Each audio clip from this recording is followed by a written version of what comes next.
Hello मित्रांनो, माझ्या YouTube चॅनलमध्ये तुमचं स्वागत आहे. आणि आज मी सकाळी उठल्यानंतर बघतो की माझी ताई अजून पण झोपून आहे. आणि हा माझा मित्र आला ना, बघते की माईक काऊन चालू नाही होत आहे. तर माईक मी त्याच्याकडे दिलो. मग नंतर आईला म्हणलो, आई स्वयंपाक वगैरे करतो. आईनं मग पोळ्या वगैरे माझ्यासाठी करून दिला सकाळच्या डब्यासाठी.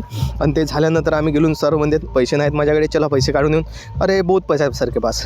तो या पर देख सकते हो. और येथून गेल्यानंतर आम्ही डायरेक्ट मग कॉलेजमध्ये गेलो. कॉलेजमध्ये एंट्री झाली तर इकडून राकेश भाऊनं ते आपले मेन मित्र येत होते, त्यांचा लगन जोडला आहे. हे बघा, तांदूळ आणि गहू आणत होते. आणि आणल्यानंतर आम्ही आता वेट केलो भरपूर वेळा टाईम.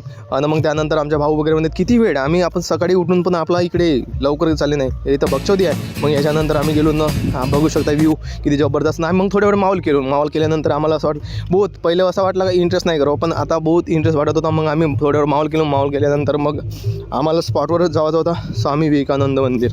मग तिथं गेलो. आणि इथे बघू शकता माझी ताई म्हणते माझी फोटो वगैरे काढा नको.